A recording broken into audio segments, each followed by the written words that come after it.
Try nation সিরিজের শেষ তথা নিয়ম রক্ষার ম্যাচে মুখোমুখি হয়েছিল স্বাগতিক জিম্বাবুয়ে আর নিউজিল্যান্ড। যে পার্টিকুলার ম্যাচে নিউজিল্যান্ডের ক্যাপ্টেন মিচেল স্যান্টনার টস জিতে আগে ব্যাটিং করার সিদ্ধান্ত নিয়েছিলেন খুবই সারপ্রাইজিংলি।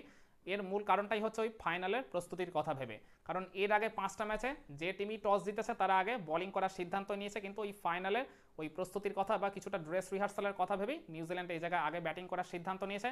তো নিউজিল্যান্ডের ওপেনিংয়ে জুটিটা কিন্তু খুব একটা বেশি বড় হয়নি। টিম রবিনসন কিন্তু এদিন আবারও তার একাদশে কামব্যাক ঘটেছিল।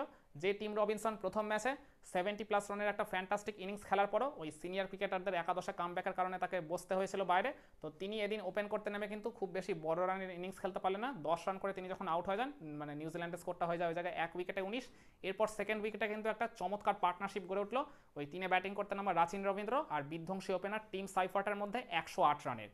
এই জুটিটার উপর ভর করে নিউজিল্যান্ড এই পার্টিকুলার ম্যাচে প্রথমে ব্যাটিং করেও তারা যে একটা বিগ টোটাল তুলতে চলেছে সেই নিশ্চয়তা পুরোপুরি দিয়ে দিয়েছিল তারা। পাওয়ার প্লে 6 ওভারটাকে খুব ভালোভাবে কাজে লাগিয়ে এই দুই ব্যাটারের হাত ধরে নিউজিল্যান্ডের স্কোরটা হয়ে যায় 1 উইকেটে 57।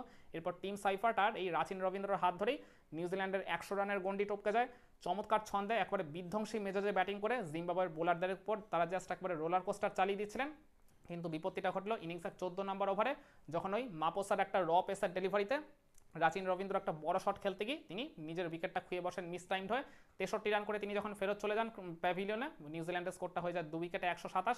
আর এর ঠিক এক বল পরেই এর পরবর্তীতে ব্যাটিং করতে আসা মার্ক চ্যাপম্যানও নিজের উইকেটটা খুঁয়ে ফেলেন, কোনো রানের খাতায় তিনি খুলতে পারলেন না। 3 উইকেটে 127 হয়ে গেল নিউজিল্যান্ডের স্কোরটা। এরপর কিন্তু একটা 26 রানের পার্টনারশিপ গড়ে উঠেছিল 4th উইকেটে ওই মাইকেল ব্রেসওয়েল আর ওই ক্রিজে আগে থেকে সেট হয়ে যাওয়া টিম সাইফার্টের মধ্যে। এই জুটিটার উপর ভর করে মনে হচ্ছিল নিউজিল্যান্ড 200 রানের গন্ডি টপকে গেলেও যেতে পারে, কিন্তু আনফর্চুনেটলি ওই ইনিংসের 17 নম্বর ওভারে গারাভা বল করতে এসে তিনি ওই ওভারে জোড়া ব্রেক থ্রু দেন। প্রথমে টিম সাইফার্টের উইকেটটা তুলে নেন, যে টিম সাইফার্ট 75 রান করে একটা মানে সেঞ্চুরি করার ইঙ্গিত দিয়ে দিয়েছিলেন, আর 2টো ওভার ক্রিজে থাকলে তিনি হয়তো সেঞ্চুরিটা পেয়ে যেতেই পারতেন। তো যাই হোক, তার উইকেটটা চলে গেল। আর এর ঠিক পরেই বেভন জ্যাকবসের উইকেটটাও তুলে নিয়েছিলেন এই গারাভাই। 153 রানের মধ্যে 5টা উইকেট খুঁয়ে আবারও বলতে পারেন কিছুটা চাপে পড়ে গেছিল নিউজিল্যান্ড ঠিকই, কিন্তু এরপর মিচেল স্যান্টনার আর ওই মাইকেল ব্রেসওয়েলের মধ্যে একটা 16 রানের জুটি গড়ে ওঠে। এই জায়গায় রান তোলার মূল কাজটা করছিলেন ওই মাইকেল ব্রেসওয়েল, তবে মিচেল স্যান্টনার 7 রানের বেশি যখন তিনি করতে পারলেন না, আউট যখন হয়ে গেলেন, নিউজিল্যান্ডের স্কোরটা তখন দেখাচ্ছে 6 উইকেটে 169। এরপর বলতে পারেন মাইকেল ব্রেসওয়েল ওই শেষের দিকের এক বোলারকে সঙ্গে নিয়ে তার মূলত একার ক্যালিবারই ওই 21 রানের যে জুটিটা তিনি গড়ে তুললেন। আর নিজের 16 বলে 26 রানের যে অপরাজিত বিধ্বংসী ইনিংসটা খেললেন, 2টা 4 আর একটা ছক্কা সহযোগে, তার ওই ইনিংসটার উপর ভর করে নিউজিল্যান্ডকে তিনি 20 ওভার শেষে পৌঁছে দেন 6 উইকেটে 190 এই অবস্থায়। তো 191 রানের এই বিশাল লক্ষ্যমাত্রা নিয়ে খেলতে নেমে জিম্বাবুয়ের ইনিংসের শুরুটা আমি বলবো খুব একটা কিন্তু খারাপ হয়নি। তাদের ওপেনিংয়ে ওই 21টা রান উঠেও গেছিলো, কিন্তু ওই জায়গায় ইনিংসের 3rd ওভারে নিউজিল্যান্ডের লেগ স্পিনার ঈশ্বধি বল করতে এসে তিনি যে ভাঙনটা ধরালেন, ওই ওপেনিং জুটিটাকে ভাঙলেন ওই ব্রায়ান বেনেটকে প্যাভিলিয়নে ফেরত পাঠিয়ে। এরপরই বলতে গেলে জিম্বাবুয়ের ইনিংসে ধসটা নেমে আসে। এরপর মানে ইনিংসের 5th ওভারে ওই ঈশ্বধি বল করতে এসে তিনি জোড়া ব্রেক থ্রু দেন।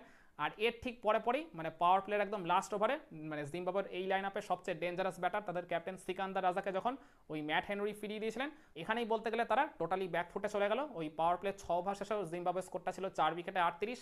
আর এরপর একটু যখন মনে হচ্ছিল যে তারা একটা আর কি প্রতিরোধ গড়ে তোলার চেষ্টা করছে, কিছুটা ক্রিজে থিতু হয়ে রায়ান বাল একটা বড় শট খেলতে যাবেন, ইনিংসের 8ম ওভারে মাইকেল ব্রেসওয়েল তার উইকেটটা তুলে নেন তাকে একটা কট অ্যান্ড বল করে। তো 44 রানের ভেতরে 5টা উইকেট খুঁয়ে তখন জিম্বাবুয়ে প্রবল আর কি ব্যাকফুটে চলে গেছে বলা চলে। এরপর কিন্তু 6ষ্ঠ উইকেটে একটা 51 রানের পার্টনারশিপ গড়ে উঠেছিল। তো এই জুটিটার উপর ভর করে জিম্বাবুয়ে তখন যে অন্তত 100 রানের গন্ডি তারা টপকাবে সেটাও অনেকটা নিশ্চয়তা প্রদান করে দিয়েছিল, কিন্তু এই পার্টনারশিপটাকেও এসে ভাঙন ধরান ওই ঈশ্বধি। তো এই জুটিটা যখন ভাঙলো তখন ওই জায়গায় জিম্বাবুয়ে স্কোরটা হয়ে গেল 6 উইকেটে 95। এরপর আরেকটা 15 রানের মতো ছোট জুটি গড়ে উঠলো। এরপর আর সেভাবে জিম্বাবুয়ের ইনিংস আর বড় কোনো পার্টনারশিপও গড়ে ওঠেনি, বা কোনো ব্যাটার সেভাবে বড় কোনো ইন্ডিভিজুয়াল ইনিংসও খেলতে পারেননি। ওই একমাত্র টনি, যিনি ওই 51 রানের পার্টনারশিপ গড়ে তোলাতে একটু অবদান রেখেছিলেন, তিনি ওই জায়গায় দলের হয়ে সর্বোচ্চ 40টা রান করেছিলেন। এরপর একে একে জিম্বাবুয়ের উইকেটগুলো জাস্ট পড়তে থাকছিল। 110 রানে 7 উইকেট হয়ে গেছিলো, 110-এই 8 হয়ে গেছিলো। এরপর বাকি 2টা উইকেট পড়তে আর খুব বেশি সময় লাগেনি, যে কারণে ইনিংসের 7টা বল বাকি থাকতেই জিম্বাবুয়ে অল আউট হয়ে গেল মাত্র 130 রানে। তো যার ফলে এই ট্রাই নেশন সিরিজের এই গ্রুপ পর্বের শেষ ম্যাচে নিউজিল্যান্ড স্বাগতিক জিম্বাবুয়েকে হারিয়ে দিল 60 রানের বিশাল ব্যবধানে। আর যার ফলে নিউজিল্যান্ড ফাইনালে তো উঠলই, মানে একেবারে আনবিটেন অবস্থায় তারা ফাইনালে উঠলো। 4টা ম্যাচই তারা জয় পেল। অপরদিকে স্বাগতিক জিম্বাবুয়ে 4টার মধ্যে একটা সিঙ্গেল ম্যাচও তারা জিততে পারলো না। তো কি মনে হয় আপনাদের, এই ট্রাই নেশন সিরিজের ফাইনালে তো মুখোমুখি হচ্ছে সেই নিউজিল্যান্ড আর সাউথ আফ্রিকায়, যেখানে গ্রুপ পর্বের 2টা ম্যাচেই নিউজিল্যান্ড সাউথ আফ্রিকাকে জাস্ট উড়িয়ে দিয়ে এই আনবিটেন অবস্থায় তারা ফাইনালে কোয়ালিফাই করলো। তো নিউজিল্যান্ড কি তাদের ওই স্বপ্নের ছন্দটা ধরে রেখে, ওই পজিটিভ রিদমটা ধরে রেখে সাউথ আফ্রিকাকে আরও একটা ম্যাচে হারিয়ে তারা কি এই ট্রাই নেশন সিরিজের শিরোপা উচিত ধরবে, নাকি সাউথ আফ্রিকা এই ফাইনাল ম্যাচে একটা ভালো কোনো কামব্যাক ঘটিয়ে, অবিশ্বাস্য কোনো প্রত্যাবর্তন ঘটিয়ে এই ফেভারিট নিউজিল্যান্ডকে হারিয়ে তারা শিরোপা উচিত ধরার ক্ষমতা রাখে? কমেন্ট করে আপনার মতামতটা জানাতে পারেন।